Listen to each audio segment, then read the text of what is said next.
Hello students, welcome to YouTube channel Gyansagar academy. तो बच्चों, आज के इस चैप्टर में हम बायोमोलिक्यूल्स देखने वाले हैं। बायोमोलिक्यूल्स मतलब अभी जो कुछ भी हम हमारी डेली लाइफ में यूज़ करते हैं। बायोमोलिक्यूल्स का मतलब क्या हो गया, हमारे बॉडी के अंदर जो कुछ भी मॉलिक्यूल्स होते हैं, मतलब कार्बोहाइड्रेट्स हो गए, फैट्स, लिपिड, प्रोटीन, इसके बारे में हम डिस्कस करेंगे।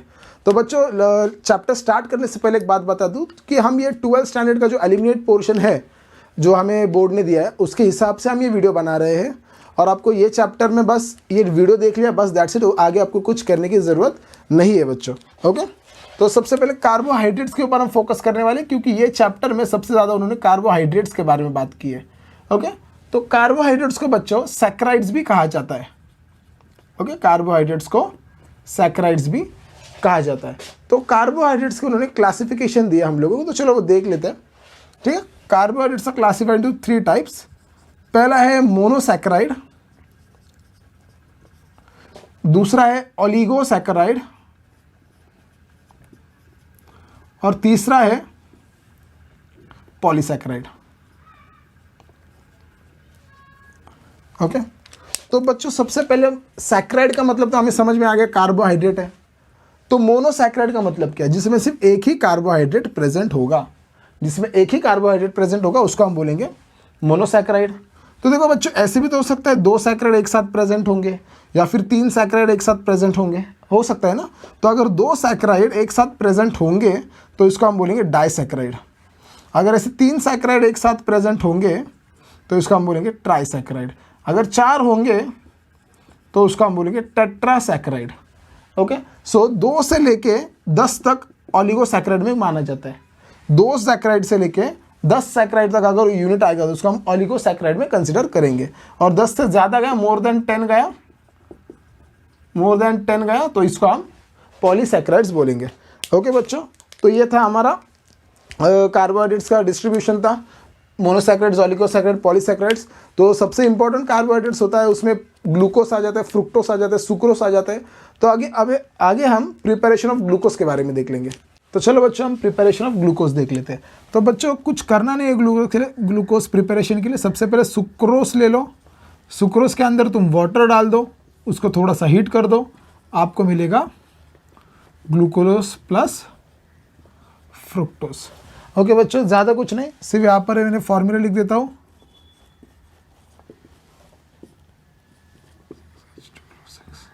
ठीक है बच्चों,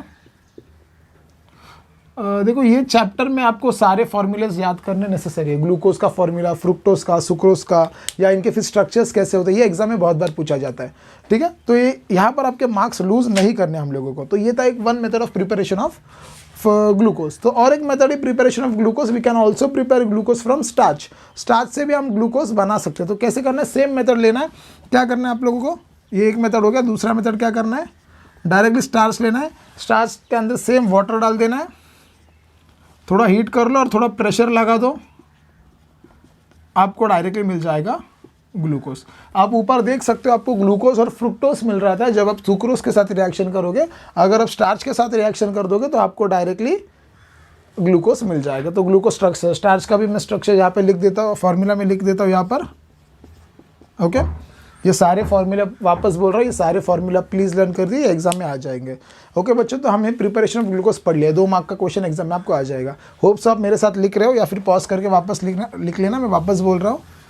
ठीक है, तो बच्चों ये एक बात हो गई। अभी हमें क्या करना है, हमने जो ग्लूकोज बनाया है उसके ऊपर रिएक्शन करके देखनी है।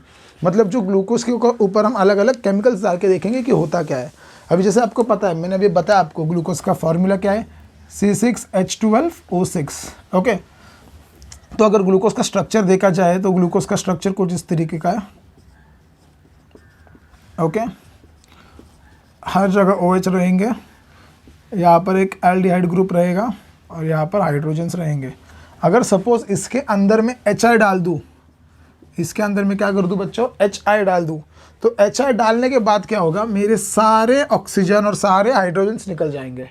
ठीक है, ग्लूकोज के अंदर अगर HI डाल दूंगा तो क्या होगा, मेरे सारे हाइड्रोजन, सारे ऑक्सीजन निकल जाएंगे और मेरे जो टोटल नंबर ऑफ कार्बन से कितने, 1 2 3 4 5 6, ये जो मेरे 6 नंबर ऑफ कार्बन से एक लॉन्ग चेन फॉर्म करके हेक्सेन लिख देना। ठीक है, क्या फॉर्म होगा मेरा, हेक्सेन फॉर्म होगा। Okay, that's it. इतना ही आपको याद रखना है। क्या बताया मैंने, अगर आप ग्लूकोज के अंदर HR डाल दोगे तो हीट कर लो, सारे ऑक्सीजन निकल जाएंगे और आपको एक लॉन्ग चेन ऑफ कार्बन मिल जाएगी। टोटल नंबर ऑफ कार्बन 6 है ना, तो आपको 6 कार्बन की एक लॉन्ग चेन यहाँ पर मिल जाएगी। ठीक है, ओके। अब उसी के अंदर बच्चों अभी मैं वापस एक ही स्ट्रक्चर में बताने की कोशिश करता हूँ आपको। ठीक है, अगर इसी के अंदर बच्चों अगर आपने HCN डाल दिया, क्या डाल दिया आपने, HCN हाइड्रोजन साइनाइड डाल दिया और इसको थोड़ा हीट कर लिया। ठीक है, इसी ग्लूकोज के स्ट्रक्चर में आपने हाइड्रोजन साइनाइड डाल दिया, इसको हीट कर लिया। तो ध्यान में रखना है बच्चों, ये जो डबल बॉन्ड है, ठीक है, ये जो डबल बॉन्ड है, ये डबल बॉन्ड का कन्वर्जन सिंगल बॉन्ड में होगा। ठीक है, क्या काम है ना, ये डबल बॉन्ड का कन्वर्जन सिंगल बॉन्ड में होगा। ये हाइड्रोजन ऑक्सीजन की तरफ जाएगा और ये CN कार्बन की तरफ जाएगा। ओके, वापस बोल रहा हूँ, डबल बॉन्ड का कन्वर्जन सिंगल बॉन्ड में होगा, हाइड्रोजन ऑक्सीजन की तरफ जाएगा और CN कार्बन की तरफ जाएगा। तो वो हमें दिखेगा कैसे, तो यहाँ पर आ जाएगा आपका COH, यहाँ पर H, यहाँ पर आ जाएगा आपका CN। ओके, ये बाकी का OH जैसा था वैसा रह जाएगा, इसमें कोई भी दिक्कत, इसमें कोई भी चेंजेस नहीं होंगे। ठीक है, तो ये था आपका ग्लूकोज का रिएक्शन HCN के साथ होगा। ठीक है बच्चों, अगर फिर से आप ग्लूकोज का रिएक्शन अमोनियम हाइड्रोक्साइड के साथ करोगे तो, होप सो आप लिख रहे हो बच्चों। ओके, तो आप अभी आपको क्या करना है, NH2OH के साथ अगर इसका रिएक्शन हो गया तो आपको मिलेगा ऑक्साइम। ये एल्डिहाइड का क्या बन जाएगा, ऑक्साइम बन जाएगा। ऑक्साइम का मतलब क्या होता है, कार्बन को ऐसा नाइट्रोजन लगा हुआ था और यहाँ पर OH आ जाएगा, ये होता है आपका ऑक्साइम ग्रुप।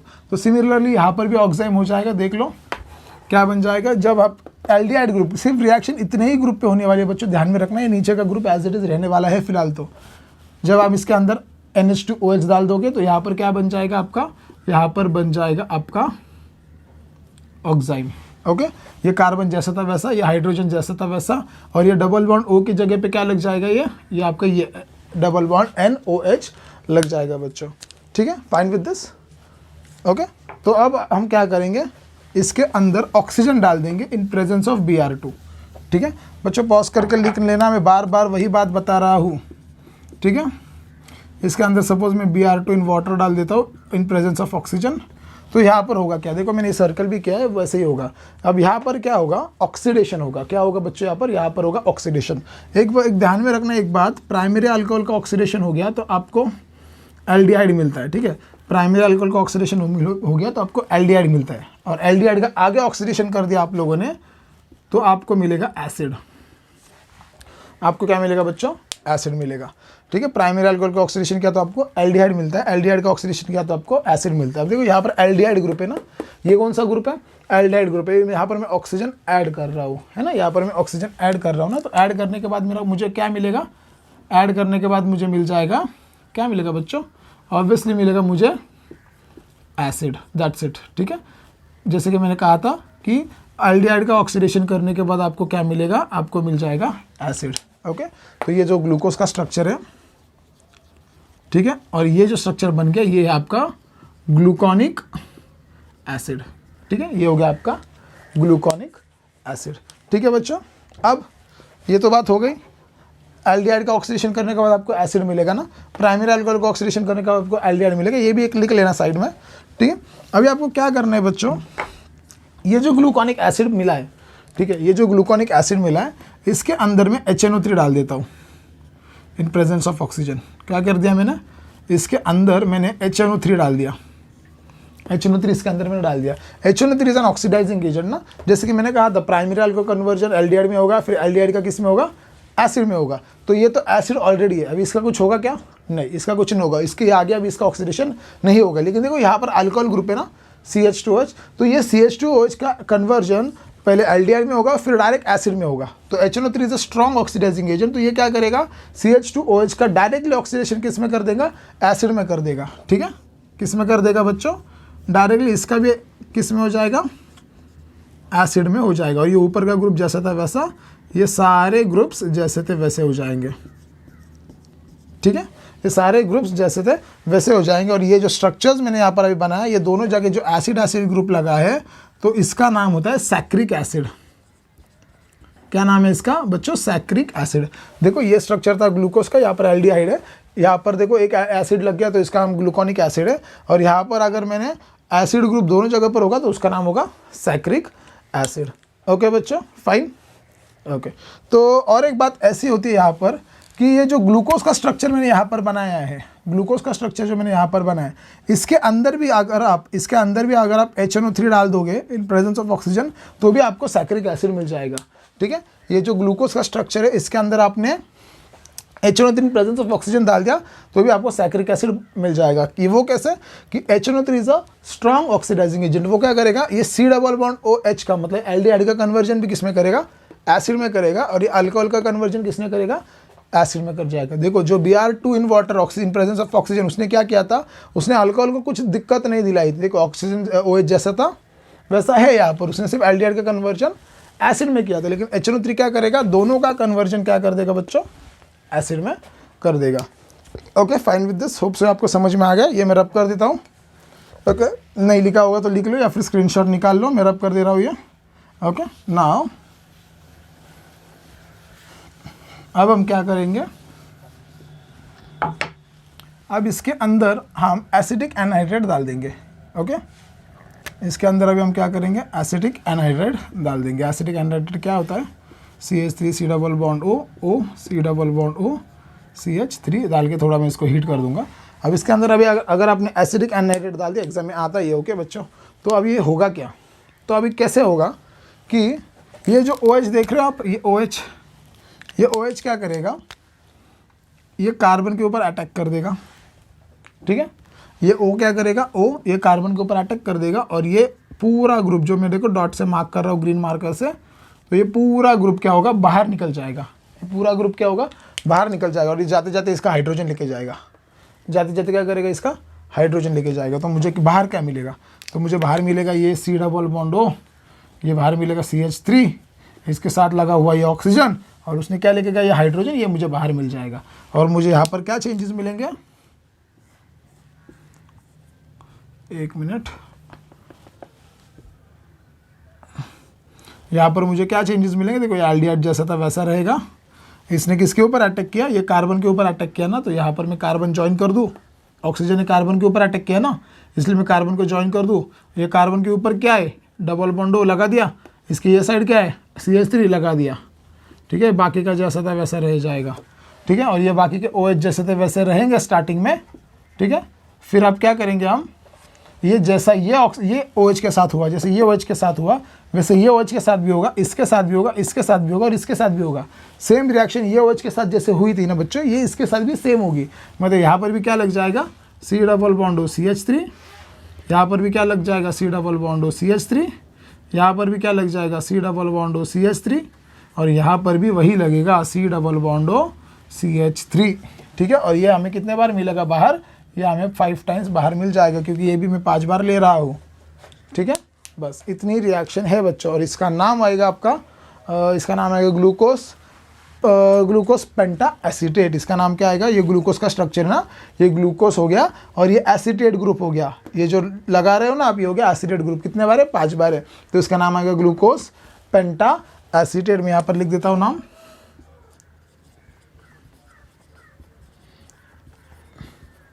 ओके ओके बच्चों, तो ये सिंपल सा था, तो होप सो ये भी आप लिख रहे हो।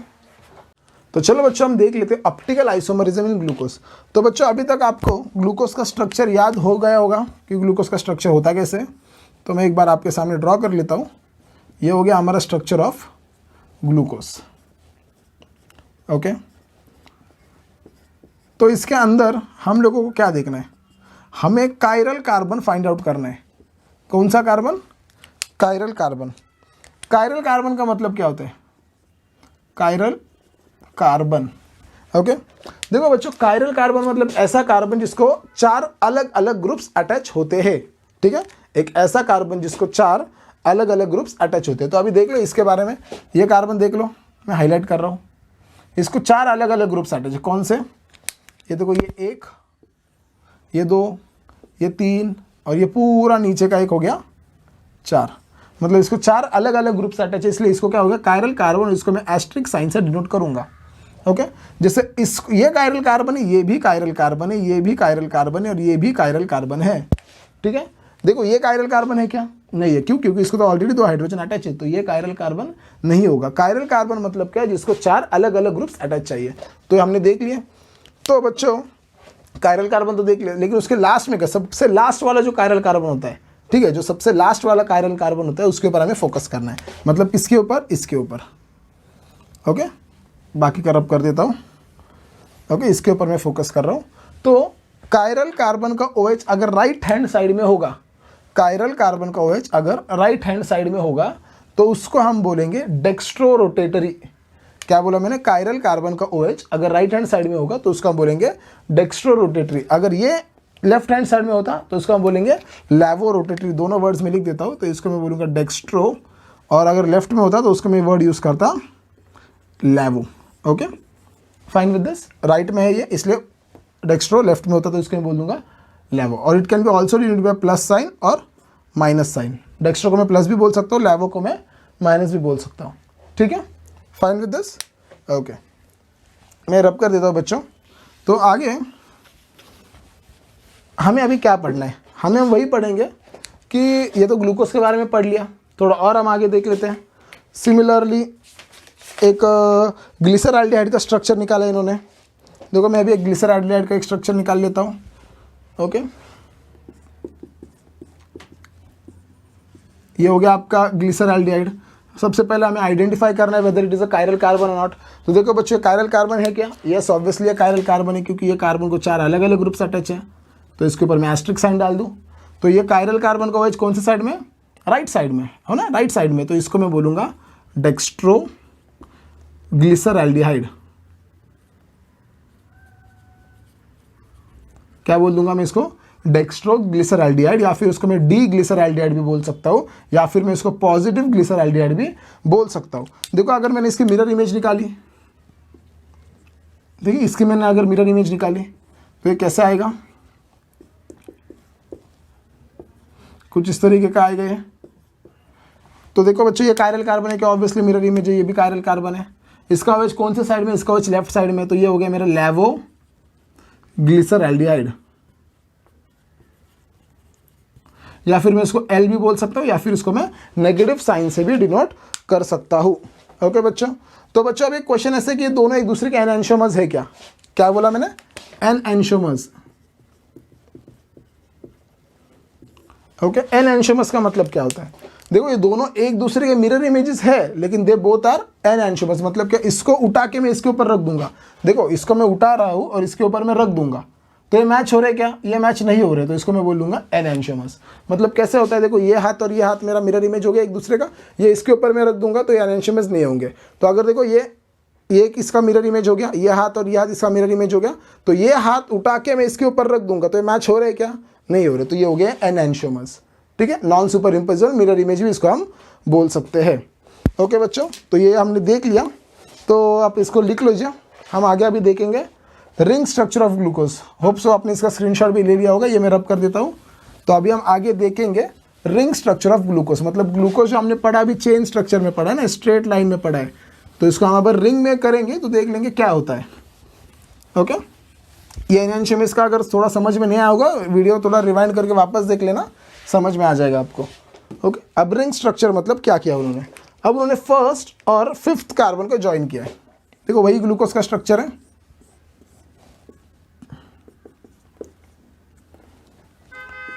बाकी सब OH जैसे थे वैसे। ग्लूकोज का स्ट्रक्चर हमें याद कर लेना है बच्चों, एग्जाम में इसका स्ट्रक्चर भी पूछ लेते हैं। ओके, तो अब मुझे क्या करना है? इसका फर्स्ट ये वाला और इसका फिफ्थ कार्बन एक दूसरे को क्या करना है? मुझे ज्वाइन करना है। वो कैसे होगा देख लो, कुछ इस तरीके से ज्वाइन होगा। ये मैं बता दूंगा, एक्सप्लेन कर दूंगा कैसा है, लेकिन देख लो इसको मैंने क्या कर दिया, ये और ये कार्बन मैंने ज्वाइन कर दिया। बाकी का ये डबल बॉन्ड O और ये H कहाँ गया मैं बता दूंगा, डोंट वरी अबाउट इट। ठीक है, लेकिन इसने क्या किया? अभी ये रिंग फॉर्म में कर लिया। मतलब ग्लूकोज पहले जो स्ट्रेट फॉर्म में था, अब इसको इन्होंने क्या कर दिया? इसको इन्होंने रिंग फॉर्म में कर दिया। ये रिंग फॉर्म में करने का रीज़न क्या था? ये जो हम स्ट्रक्चर्स बना रहे थे, ठीक है बच्चों, ये जो हम स्ट्रक्चर्स बना रहे थे ये फिशर फॉर्म में थे। कौन से फॉर्म में थे? फिशर फॉर्म में थे। तो इसको अभी मैंने क्या किया, एक हैवर्थ नाम का साइंटिस्ट आया, एक हैवर्थ नाम का साइंटिस्ट आया, उसने कहा कि ये जो फिशर ने बनाया है ये ग्लूकोज का स्ट्रक्चर ठीक है, अच्छा है, कोई प्रॉब्लम नहीं, लेकिन इसको पढ़ने में उसको दिक्कत आ रही थी, इसको मैं स्टडी कैसे करूँ। इसलिए हेवॉर्थ नाम का साइंटिस्ट है, उसने ग्लूकोज को रिंग फॉर्म में बना लिया। ठीक है, ग्लूकोज, फ्रुक्टोज, सुक्रोज सबको उसने रिंग फॉर्म में बना लिया। तो ग्लूकोज बच्चा अगर रिंग फॉर्म में निकालूंगा तो दिखेगा कैसे, तो चलो सबसे पहले वो देख लेते हैं। देखो यही ग्लूकोज का स्ट्रक्चर है, लेकिन इसको मैंने क्या कर दिया, सिर्फ रिंग फॉर्म में बनाया है। ओके,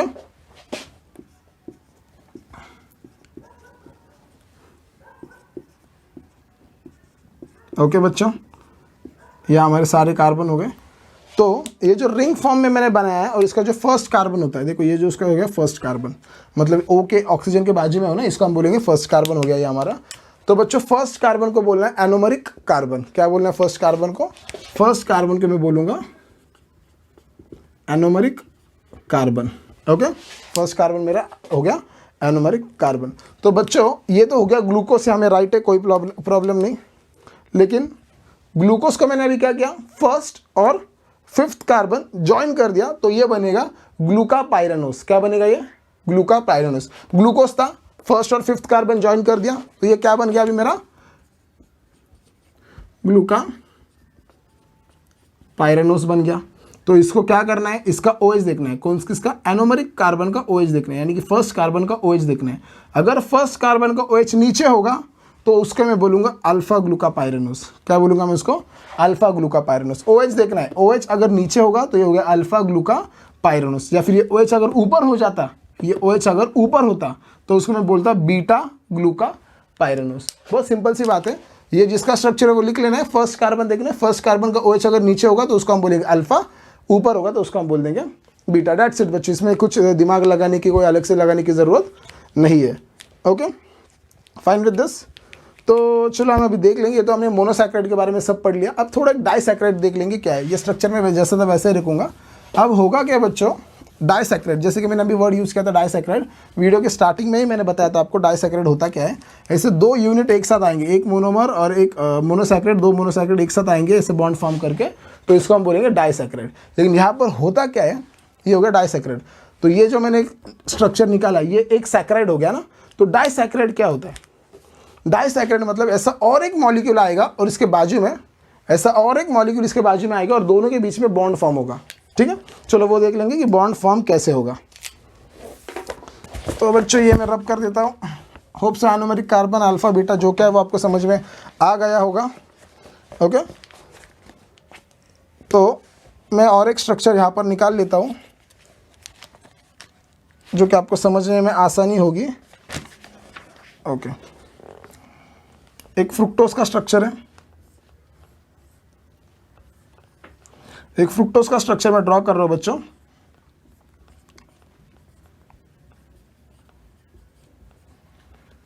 ओके, यहां पर क्या कर लिया मैंने, ओके, ये एक हो गया मेरा फ्रुक्टोज का स्ट्रक्चर। अब इसमें देखो, इसका जो फर्स्ट कार्बन है, इसका जो फर्स्ट कार्बन है और इसका जो फर्स्ट कार्बन है, ठीक है, इसका फर्स्ट कार्बन और इसका एक कार्बन, OH ले लेता हूँ यहाँ पर,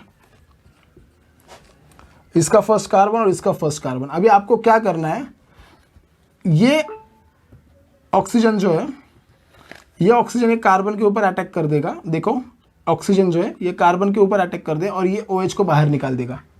वापस देखो, ये ऑक्सीजन जो है फर्स्ट एनोमरिक कार्बन के ऊपर अटैक कर देगा और ये OH को बाहर निकाल देगा। देखो ये OH में थोड़ा बड़ा लिख लेता हूँ, ये OH को क्या करेगा, बाहर निकाल देगा। OH जाते जाते ये हाइड्रोजन को लेके जाएगा, आपको क्या मिलेगा, H2O बाहर निकल जाएगा, H2O माइनस हो जाएगा और ये ऑक्सीजन और ये कार्बन के बीच में एक बॉन्ड फॉर्म होगा। ठीक है, मैं आपको बॉन्ड फॉर्म करके दिखाता हूँ, देख लेना। एक मिनट, थोड़ा अच्छा डायग्राम ले लेता हूँ, थोड़ा समझने में आसानी हो जाएगी आप लोगों को। ओके, ये सब साइड का तो मैं नहीं निकाल रहा हूँ बच्चों, ये देख लेने ये साइड से। ये OH जैसे तो वैसा, इसने किसके ऊपर अटैक कर लिया, इसने ये कार्बन के ऊपर अटैक कर लिया, देख लो ना। ठीक है, किसके ऊपर अटैक कर लिया, ये कार्बन के ऊपर कर लिया। तो ये कार्बन और ये कार्बन के बीच में बॉन्ड फॉर्म हो जाएगा।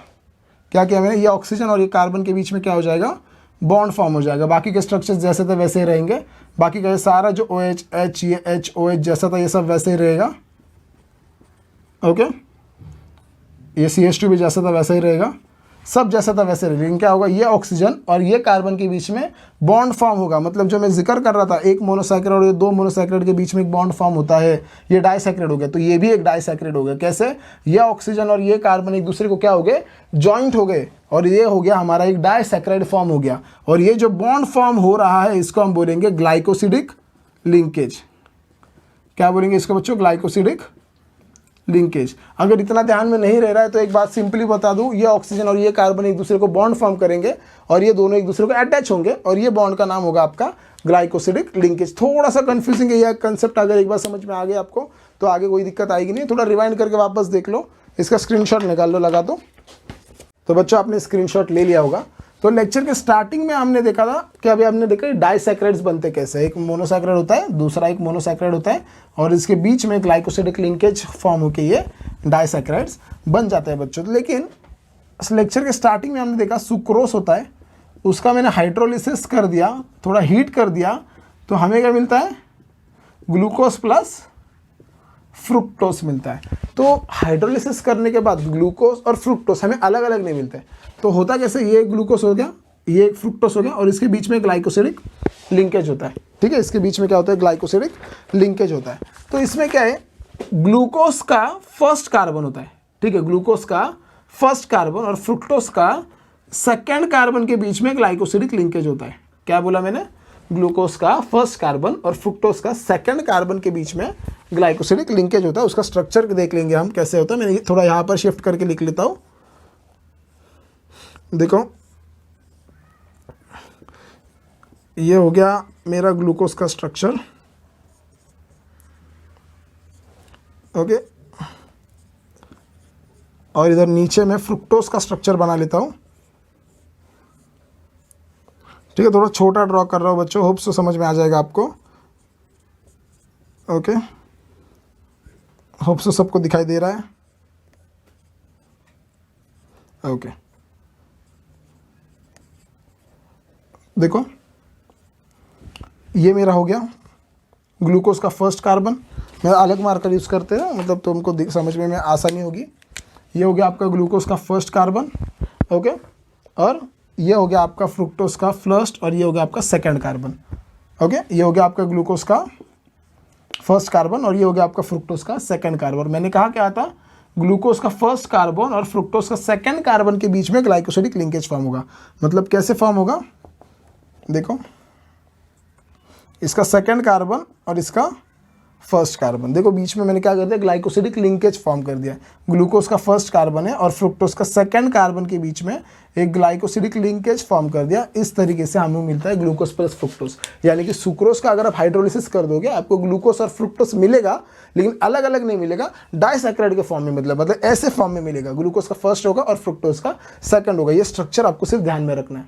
फाइन बच्चों, तो जैसे हमने सुक्रोज के बारे में पढ़ा, ये मैं रब कर देता हूँ, आप मेरे पॉज करके थोड़ा लिख लेना।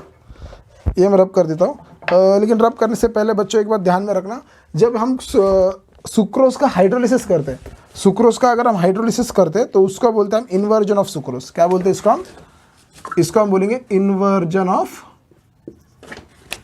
सुक्रोज।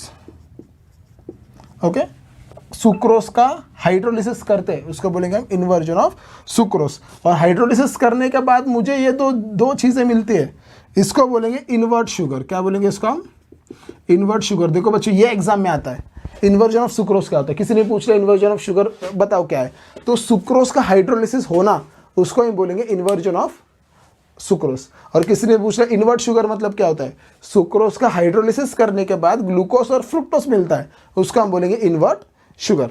ओके, तो चलो इसको मैं रब कर देता हूँ, मेरे साथ आप पॉज करके लिख लेना। ये स्ट्रक्चर में रहने देता हूँ, ये तो ठीक है, चलो रब कर देता हूँ, वापस ड्रॉ कर लूँगा आपके लिए। तो देखो अभी आगे क्या है, जैसे हम सुक्रोज के बारे में पढ़ेंगे वैसे अभी हम पढ़ेंगे माल्टोस के बारे में। ठीक है, दूसरा होता है माल्टोस।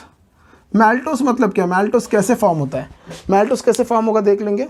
माल्टोस से तो कुछ नहीं, माल्टोस से डाइसैकेराइड्स। माल्टोस डाइसैकेराइड से मतलब क्या करेगा, ग्लूकोज का फर्स्ट कार्बन और दूसरे ग्लूकोज का फोर्थ कार्बन। ठीक है, क्या कहा मैंने, एक ग्लूकोज का, मतलब ये ग्लूकोज है मेरा यूनिट, बड़ा ड्रॉ कर लेता हूँ। देखो ये मेरा एक ग्लूकोज है और ये मेरा दूसरा ग्लूकोज है। ठीक है। यहाँ पर जो ऑक्सीजन होगा, एक ग्लूकोज का फर्स्ट कार्बन होगा, सपोज यहाँ पर 1 2 3 4, मैं इसको एक रफ डायग्राम में ड्रॉ कर रहा हूँ, ठीक है। दूसरा देख लेंगे, 1 2 3 4, ऐसे रफ डायग्राम में मैं ड्रॉ कर रहा हूँ। तो एक ग्लूकोज का फर्स्ट कार्बन और दूसरे ग्लूकोज का फोर्थ कार्बन, क्या कहा मैंने बच्चों, एक ग्लूकोज का फर्स्ट कार्बन और दूसरे ग्लूकोज का फोर्थ कार्बन के बीच में अगर ग्लाइकोसिडिक लिंकेज फॉर्म होकर जो डाइसैक्राइड बनेगा वो मेरा होगा आपका माल्टोस। वापस में बोल देता हूँ, मैंने देखो पूरा स्ट्रक्चर ड्रॉ नहीं किया है, लेकिन आप पूरा स्ट्रक्चर अज्यूम कर लो। एक ग्लूकोज का फर्स्ट कार्बन, दूसरे ग्लूकोज का फोर्थ कार्बन, ये दोनों के बीच में अगर बॉन्ड फॉर्म होगा, जो मतलब ग्लाइकोसिडिक लिंकेज फॉर्म होगा, उसको ये पूरा एक डाइसैक्राइड फॉर्म होगा और इसी डाइसैक्राइड को हम कहेंगे माल्टोस। ओके बच्चों, माल्टोस क्लियर हो गया आपको। ओके, तो और एक है लैक्टोस, जिसको हम बोलते हैं लैक्टोज बोलते हैं। अगर बच्चों आपको कुछ डाउट्स आते हैं आप मुझे मेल पे पूछ सकते हैं, मेरे मेल आईडी डिस्क्रिप्शन में दी है। अगर आपको लगता है ये समझ में नहीं आया मुझे मेल कर दीजिए, मैं बता दूंगा आपको। ओके, तो दूसरा है, लास्ट वाला है लैक्टोस। जैसे अभी माल्टोस देख लिया आप, तीसरा है लैक्टोस। ओके, तो लैक्टोस का भी कुछ ऐसा ही है। देखो सारे स्ट्रक्चर्स आपके टेक्स्ट बुक में दिए गए बच्चों। अभी लैक्टोस का भी कुछ ऐसा ही है। अभी यहाँ पर दो मोनोसैकेराइड होंगे, एक होगा गैलेक्टोस और दूसरा होगा आपका ग्लूकोस। तो अब इन्होंने क्या कहा है, गैलेक्टोस का फर्स्ट कार्बन, एक ऑक्सीजन सब बीच में होता है, गैलेक्टोस का फर्स्ट कार्बन और ग्लूकोस का 1 2 3 फोर्थ कार्बन। ठीक है बच्चों, गैलेक्टोस और ग्लूकोस एक साथ आके क्या फॉर्म करेंगे, लैक्टोस फॉर्म करेंगे। गैलेक्टोस का फर्स्ट कार्बन और ग्लूकोस का फोर्थ कार्बन, तो दोनों के बीच में जो बॉन्ड फॉर्म होगा, ग्लाइकोसिडिक लिंकेज फॉर्म होगा, उसको हम बोलेंगे लैक्टोस। ये दोनों एक डाइसैक्राइड हो गया ना। वापस बोल लेता हूँ, एक गैलेक्टोस लेना है, एक ग्लूकोस लेना है। गैलेक्टोस का फर्स्ट कार्बन और ग्लूकोस का फोर्थ कार्बन के बीच में बॉन्ड फॉर्म होगा, जिसको हम ग्लाइकोसिडिक लिंकेज बोलते हैं। वो बॉन्ड फॉर्म होगा और इसको हम बोल देंगे लैक्टोस। माल्टोस में क्या होता था, दोनों ग्लूकोस थे, मतलब एक ग्लूकोस का फर्स्ट कार्बन था और दूसरे ग्लूकोस का फोर्थ कार्बन था, वो माल्टोस में देखा था। लेकिन लैक्टोस में क्या हो रहा है, गैलेक्टोस है और एक ग्लूकोस है। गैलेक्टोस का फर्स्ट कार्बन है और ग्लूकोस का फोर्थ कार्बन है, ये आपको लैक्टोस दे देगा। तो बच्चों बहुत सारी चीज़ हमने यहाँ पर कवर कर ली है। तो बोर्ड के पॉइंट ऑफ व्यू से अगर देखा जाए तो काफ़ी डिटेल इन्फॉर्मेशन मैंने आपको दी है। जो एलिमिनेट पार्ट था वो मैंने स्किप कर दिया, पूरा चैप्टर मैं अगले साल वापस डाल दूंगा, डोंट वरी अबाउट इट, अगले साल के बच्चों के लिए। तो एक लास्ट पार्ट ले लेते हो, हम हमारा वीडियो यही रोक देंगे। एक होता है प्रोटीन्स के नाम से। अभी प्रोटीन्स क्या होता है हमें पता है, प्रोटीन्स यानी हमारे बॉडी के ग्रोथ के लिए प्रोटीन्स बहुत necessary, as we all know, है ना। तो प्रोटीन्स क्या होते हैं, proteins are nothing but long chain of amino acids. क्या होते हैं प्रोटीन्स बच्चों, एक long chain of amino acids होते हैं, बाकी कुछ नहीं होता है। मतलब देखो, एक amino acids, 2 amino acids, 3 amino acids, 4 amino acids, ऐसे बहुत सारे अमाइनो एसिड्स एक साथ आके क्या फॉर्म करते हैं, प्रोटीन्स फॉर्म करते हैं। तो ये 2 अमाइनो एसिड्स के बीच में कुछ तो बॉन्ड होंगे ना, 2 अमाइनो एसिड्स एक दूसरे से जुड़े होंगे ना कुछ चीज़ से, तो एक बॉन्ड फॉर्म कर लेता हूँ। वो बॉन्ड को मैं नाम दूंगा पेप्टाइड बॉन्ड। क्या बोल दूंगा मैं इसको, पेप्टाइड बॉन्ड भी बोल सकते हैं या फिर पेप्टाइड लिंकेज भी बोल सकते हैं। ठीक है, पेप्टाइड बॉन्ड समझ में आ गया। 2 अमाइनो एसिड्स के बीच में जो बॉन्ड फॉर्म होगा वो होगा आपका पेप्टाइड बॉन्ड। और ऐसे बहुत सारे अमाइनो एसिड्स एक साथ आएंगे, पेप्टाइड बॉन्ड की मदद से वो पूरा एक मॉलिक्यूल फॉर्म करेंगे, जिसको हम बोल देंगे प्रोटीन्स। तो बच्चों आपके टेक्स्ट बुक में पेज नंबर 308 के ऊपर कुछ अमीनो एसिड्स के स्ट्रक्चर्स दिए और उसके नाम दिए। उसके कुछ अमीनो एसिड्स ऐसे एस्ट्रिक या फिर स्टार मार्क किए उन्होंने। तो वो स्टार मार्क होते क्या है, आप देख सकते हैं पेज नंबर 308 में कुछ अमीनो एसिड्स के ऊपर स्टार मार्क किया है। वो जो स्टार मार्क किए गए अमीनो एसिड्स को बोलते हैं हम एसेंशियल प्रोटीन्स। ठीक है, ये एग्जाम में ज़रूर आएगा। इनको क्या बोलते हैं, एसेंशियल प्रोटीन्स। तो ये एसेंशियल प्रोटीन्स होते क्या है, ये ऐसे प्रोटीन्स होते हैं कि जिसको हम खुद बना नहीं सकते, या फिर हम इसको अगर हमें चाहिए होगा तो हम कहीं से बना के नहीं ले सकते, हमारे बॉडी में क्रिएट नहीं हो सकते। ये एसेंशियल प्रोटीन हमें सिर्फ डाइट से मिलेंगे। अगर ये प्रोटीन हमें मेरे बॉडी में चाहिए तो मैं क्या कर दूंगा, ये उसको मुझे प्रॉपर डाइट फॉलो करना होगा। मतलब मुझे क्या करना पड़ेगा, कुछ एग होंगे उसमें जो प्रोटीन है वो मुझे खाने पड़ेंगे। अगर मैं उसको खाऊंगा तभी मुझे मेरे बॉडी में प्रोटीन मिलेंगे। ठीक है। वैसे मैं इसको क्रिएट नहीं कर सकता, बहुत सारे अमीनो एसिड एक साथ आप फॉर्म करके मैं लॉन्ग चेन ऑफ प्रोटीन वैसे मैं यहाँ पर क्रिएट नहीं कर सकता, ठीक है। एसेंशियल प्रोटीन यानी जो प्रोटीन्स मुझे सिर्फ मेरे डाइट से मिलेंगे वो होंगे एसेंशियल प्रोटीन्स, ठीक है बच्चों। तो हमने मैक्सिमम चैप्टर कवर कर लिया है, तो बस इतना ही चीज़ अगर आप करके जाओगे, ये वीडियो भी एक 30-35 मिनट का वीडियो है, इतना भी आप करके गए तो बहुत अच्छा हो जाएगा। अगर आपको कुछ डाउट्स आते हैं तो आप मुझे मेल कर दो या फिर इंस्टाग्राम पे भी आप मुझे फॉलो कर सकते हो। Thank you for watching my video और सब्सक्राइब ज़रूर करना। Thank you.